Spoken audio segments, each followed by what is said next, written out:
Can you believe it's that time again? The approaching of a new financial year. And as we transition, we will learn how much the government will be spending to finance the new budget, as well as major projects to be undertaken. The information is outlined in the 2022-23 estimates of expenditure that was tabled in Parliament today, with the national budget to be presented in a few days. This period is marked by the symbolic opening of Parliament, which took place this morning and was done under strict guidelines of the COVID-19 safety protocols. Hello there. I'm Adrian Atkinson, and welcome to Jamaica Magazine. Coming up in the show, we simplify some of the terms and phrases you'll be hearing during this budget period. Plus, the meaning behind the vibrant colors seen on a mix of servicemen and women during the opening ceremony earlier today. And providing safe walkways for children to traverse to and from school. But first, let's head on over to our news desk.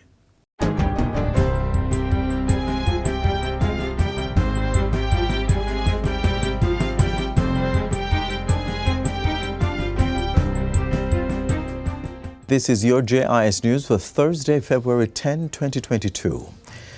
Governor General Sir Patrick Allen laid out government's legislative agenda and major policy plans for the 2022-2023 financial year during this morning's ceremonial opening of Parliament.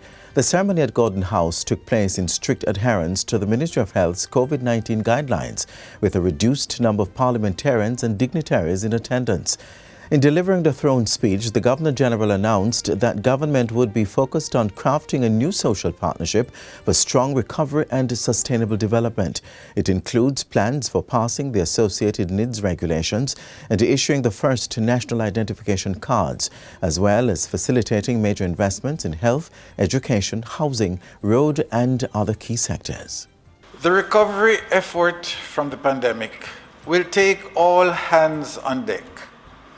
The government will lead the engagement of all its critical partners to craft a new social partnership for strong recovery and sustainable development.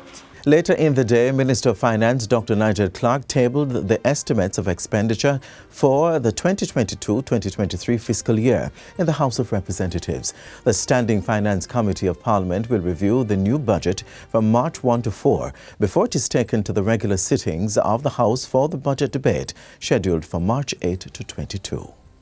Cabinet has given approval for several infrastructure projects and contracts for the 2022-2023 fiscal year. They cover housing, land, irrigation and technology infrastructure, among other areas. Minister without portfolio in the Office of the Prime Minister with responsibility for information, Robert Morgan, made the announcements during yesterday's post-cabinet press briefing at Jamaica House. Housing contracts have been awarded for the construction of 200 detached units and 50 service lots at Luna Gardens 4 in St. Elizabeth, 142 semi-detached and 6 standalone housing units at Reed Spence and Catherine, and for replacing 100 one-bedroom starter units in the Shooters Hill project with the same number of 2-bedroom units. $1.8 billion has been approved to construct the St. Catherine North Police Divisional Headquarters, inclusive of $107.5 million to support start of the work in the 2022-2023 financial year. Cabinet has also approved the purchase of additional lands to provide parking for the Morant Bay Urban Centre project. We also got the approval of Cabinet for the National Land Agency to acquire approximately 96 parcels of land with 10 structures with an estimated area of approximately 57,343 square meters in the parish of St. Catherine and Kingston and St. Andrew, utilizing the provision of the Land Acquisition Act. The parcels of land were needed for the Government of Jamaica's capital expenditure program being implemented by the Ministry of Economic Growth and Job Creation. A number of technology infrastructure projects have also gotten the green light. They include a project to supply, install and maintain closed-circuit television surveillance systems at the Horizon Adult Remand Center and the Department of Correctional Services head office. The executive also approved the digitization of vital records consultancy at the Registrar General's Department. establishment of an interministerial committee on matters related to Jamaica's cyber domain, and a contract by e-Learning Jamaica for the provision of 13,500 tablets, not exceeding approximately $2.8 million. In addition, $84 million is awarded for the Greater Mandeville Water Supply Improvement Project, Phase 1B to 3. Preliminary estimates for damage to crops and livestock from recent flood rains is more than $76 million, affecting over 551 farmers. Heavy rainfall on January 31 and February 1 caused major flooding in St. Ann, St. Mary and Portland. During a virtual press briefing earlier this week, Agriculture Minister Pernell Charles Jr. said St. Mary was most affected, with 17 communities impacted by the flood waters. I'm imploring our farmers also to take advantage of the GK Insurance Parametric Rain, Drought and Wind Insurance Policy, where in the event of your farm being seriously impacted by a weather-related event, you can receive up to $100,000 in payment. Across the three parishes, 89 hectares of land with crop production were damaged, resulting in over $74 million of loss to 496 farmers. Affected crops include banana, plantain, vegetables, condiments and tubers. The livestock sector suffered loss estimated at over $1 million, with 55 farmers being impacted. Meanwhile, livestock farmers are set to benefit shortly from the importation of over 200 small ruminants as part of government's efforts to develop the industry. Agriculture Minister Pernell Charles Jr. says they should arrive for distribution to farmers by the end of March.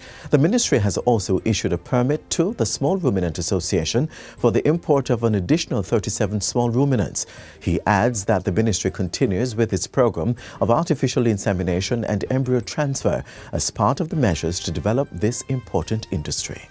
And I want Jamaica, as you hear us, to understand how critical it is for us to be able to develop this sector and to put the science and the scientific technology and the use of genetics and the use of artificial insemination so we can define the best breeds and the best yields.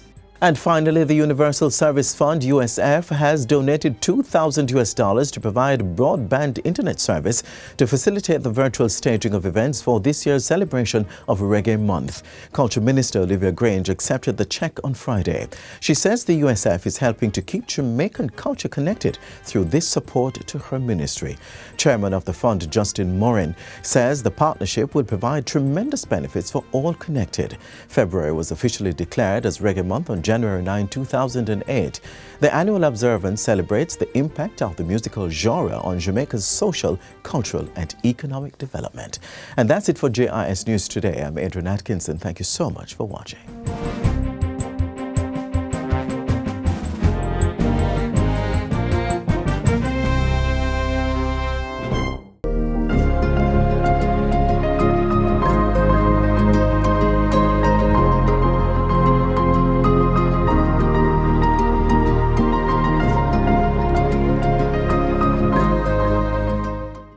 It's now time to know the meaning behind some of those vibrant colors we saw during the parade of our servicemen and women. In ancient societies the world over, colors have been used by armies in battles to symbolize various units or signal a point of reference. This tradition has been passed down in different forms to many generations. In Jamaica, the ceremonial functions of the military partly involve aspects of this color system. A colour is the official flag of a military unit. A relic of British traditions, colours form an important part of the ceremonial activities carried out by the Jamaica Defence Force.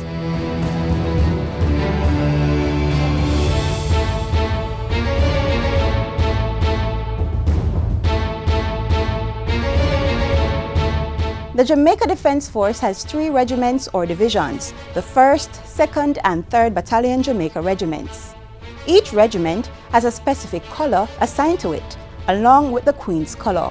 The background colour for the 1st Battalion is royal blue. For the 2nd Battalion, that background would be maroon, and for the 3rd Battalion, that background would be green.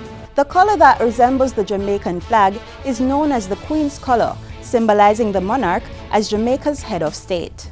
The Queen's colour is the senior colour, and it has on it the St. Edward crown, and it will have the Jamaica Regiment, and in the center you'll have whatsoever battalion that is from, in numeral either 1, 2 or 3. The colours are the pride and joy of the regiment. Let's take a look at some of the features of the colours for the 1st Battalion Jamaica Regiment. In addition to the royal blue background, the regimental colour for the 1st Battalion has gold thread, a wooden pike, a brass tip on the pike, a tassel and Roman numeral 1. One of its features is the St. Edward's crown, a British crown jewel. Another symbol on the regimental colour is the crocodile. The crocodile is a prominent element in the coat of arms of Jamaica. It's indigenous to Jamaica and represents the strength and aggression required of an armed force. The motto for the 1st Battalion Jamaica Regiment, Forward, indicates the unit's determination, resilience and drive for advancement in all things. The floral wreath is also a component of the regimental colour of the 1st Battalion. This wreath has 3 plants or flowers, the Tudor rose, shamrock and the thistle. The Tudor rose, sometimes called the English rose, has 5 petals of pink, red and white. Its symbolism, the battalion's link with British units of the past. The shamrock, which is an Irish Christian symbol of the Holy Trinity, demonstrates that the unit believes in God and Christian values. The thistle, which has sharp prickles, represents nobility. The 2nd and 3rd Battalions Jamaica Regiment also have wreaths with different plants or flowers. Whenever the colours move with escorts.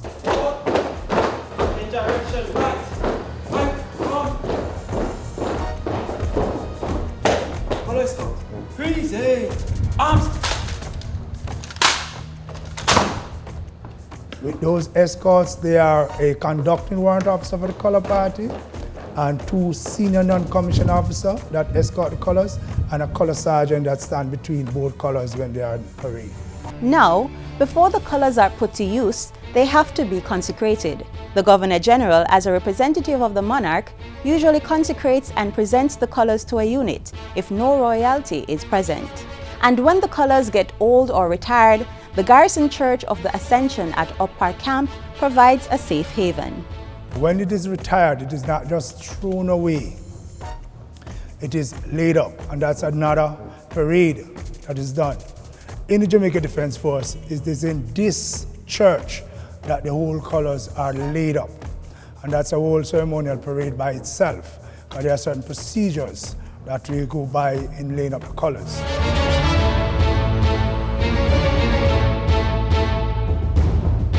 So the next time you see the Jamaica Defence Force carrying out its ceremonial responsibilities, take a look at the colours and remember the profound meanings of the various symbols.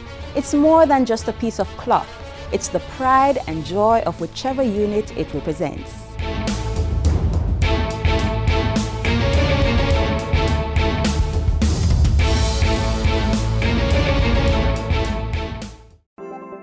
Jamaica Eye is part of an island-wide network of camera surveillance systems designed to increase the safety of you, our citizens. If you have a camera system outside your home or office facing a public space, join us in helping to make Jamaica a safer place for all. Log on to jamaicaeye.gov.jm today.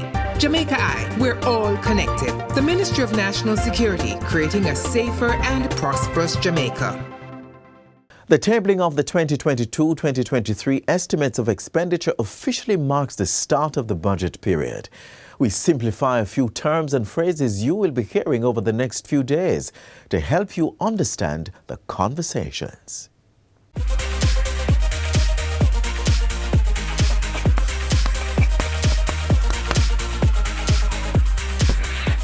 So we're in the budget season, and during this time, we hear all kinds of big terms like inflation and net international reserves. But what do they mean? Financial analyst Dennis Chung will be here to break down those terms inside Budget 101.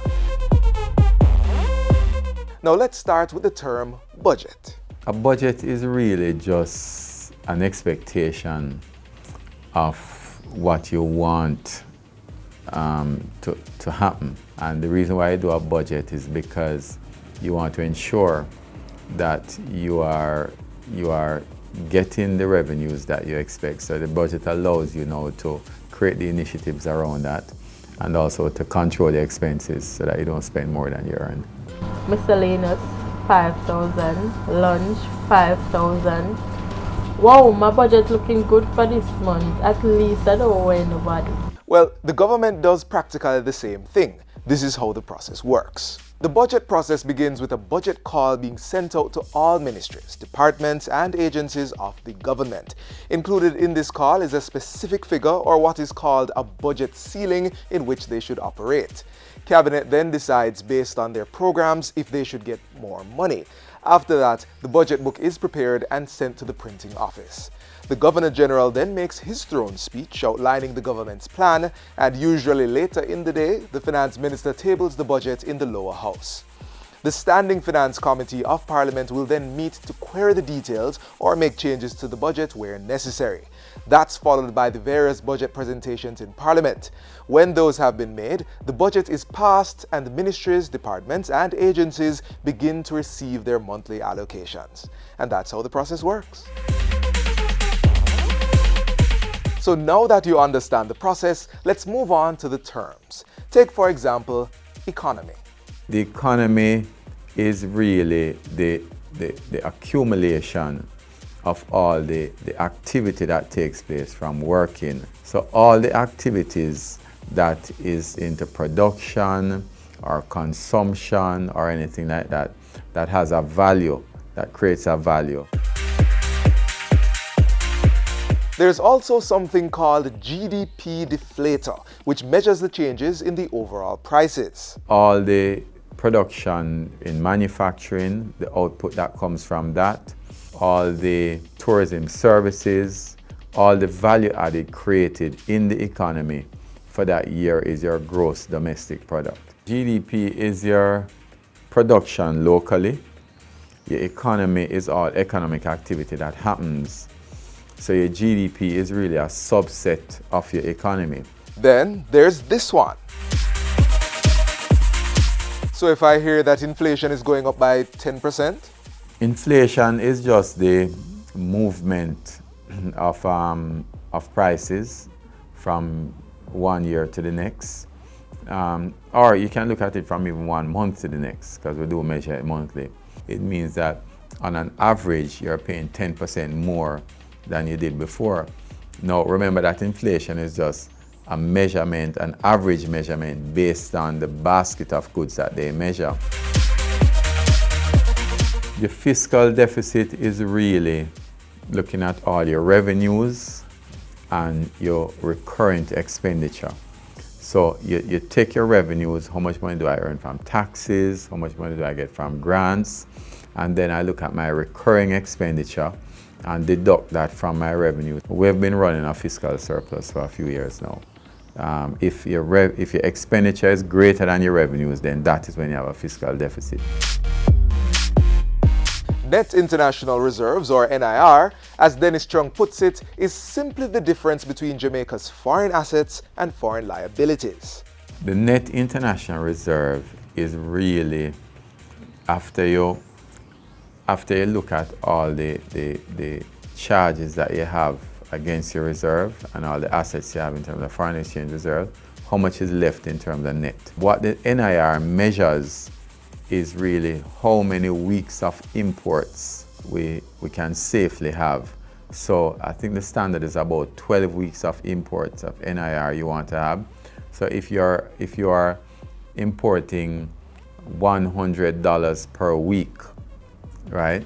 You want to know that you have 12 times $100 at least sitting at the BOJ, that if there's an emergency and there's a shutdown of production and there's no value created in the economy for whatever reason at an extreme, at least I have 12 weeks of money there that I can go and buy things from overseas and pay my overseas debts and keep my economy moving. your macroeconomy is your overall economy. And most times when people talk about economy, they're really talking about the macroeconomy. So how has inflation moved overall? The microeconomy now looks at the economy from the point of view of the individual or the firm. So my economy from a micro point of view might be different from the macroeconomy. Recurrent expenditures are expenses that always come on the budget, like wages and salaries. Think of it like your utility bills, water, electricity, or cable. And with that, we conclude Budget 101. I'm sure you've all learned something, and I'll give all of you a passing grade. I'm Theodore Henry. Do take care.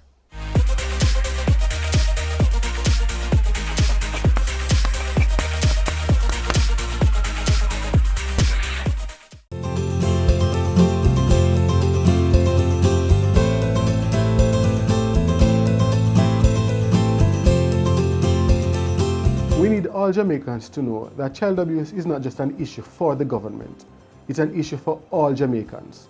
So we need everybody to help us to protect our children. If you know of a child who is being victimized, a child who is abused or neglected, just make that report so we can get that child the help they need. Calling or reporting is easy. All you have to do is remember to call 211. If you are an adult, if you're a child, if you are in church, in your community group, wherever you are, once you are aware there's a child who is in need of care and protection, just be the one and call 211.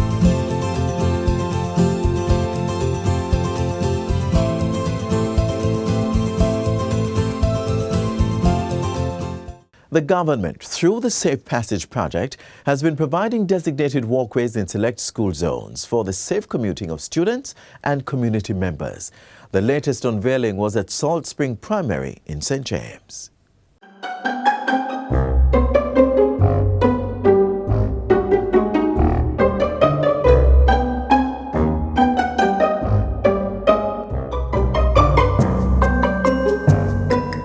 The Safe Passage project is an intervention to support the safe commute of children to and from school using specific roadways and thoroughfares. Road safety is a national cause for concern, as hundreds of Jamaicans, including children, have lost their lives annually due to road accidents. The police and citizens do welcome the Safe Passage project. This project is not only beneficial to our youngsters, but by extension, the community. The project has already been implemented in 8 schools across Jamaica under the first phase of the Integrated Community Development Project, ICDP, which was funded by the World Bank. And building on the success of Phase 1, the Safe Passages project is now being implemented under the Government of Jamaica's ICDP-2 project in 5 communities: Salt Spring and Anchovy in St. James, Treadlight in Clarendon, Greenwich Town in Kingston, and August Town in St. Andrew. 3 of these safe passages, including within Salt Spring, are Government of Jamaica targets under the EU's Citizen Security Program for financial year 2021-22. We are here in this ceremony to hand over a safe passage. And let me tell you that indeed when we help the government to implement the Citizen Security Plan, to make sure that children can go from the 2 places in their life which should be, where they should be safest, between home and school, one cannot say that that is not contributing to citizen security and to their well-being. So I'm extremely happy to see that we have included interventions like this in our support. It is not just a road safety project, it's a community project where everyone gets involved. The project does not stop with the infrastructure. It also includes a comprehensive public education and road safety program targeting staff and students, residents, transport providers, and other road users by educating them on proper road usage. It is my hope that this Safe Passage project will attract other stakeholders to build on this foundation.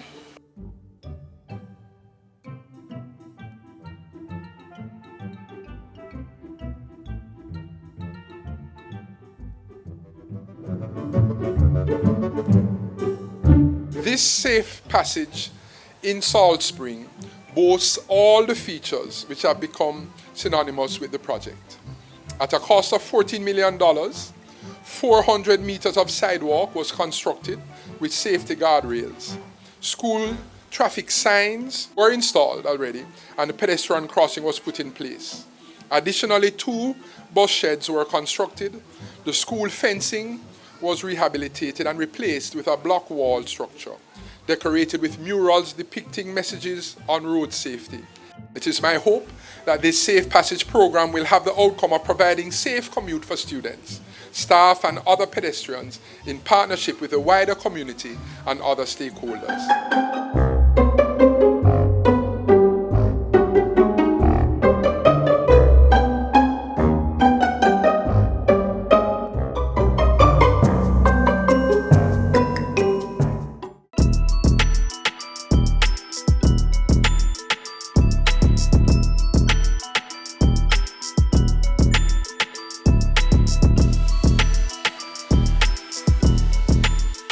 I must urge all users of cyberspace, do not, for fear of being labeled a victim, refuse to report or follow through the process. Once you think that there is something wrong, seek advice, and the easiest way to get that advice is to come to Jamaica CERT or to go to the nearest police station. You will not be looked down upon for being a victim of cybercrime, because it is a matter of when for us all, not if. To report a cybercrime, call or visit the website of the Jamaica Cyber Incident Response Team or make a report to your nearest police station.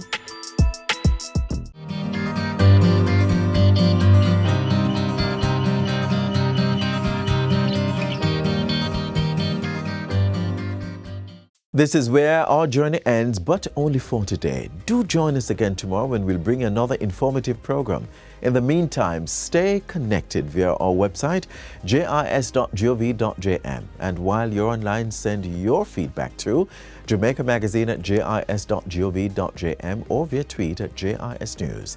You may also find us on all the major social media platforms and through our mobile app that's Android and iOS compatible. On behalf of the entire production team, I'm Adrian Atkinson. Do take care. This has been a production of the Jamaica Information Service, the voice of Jamaica.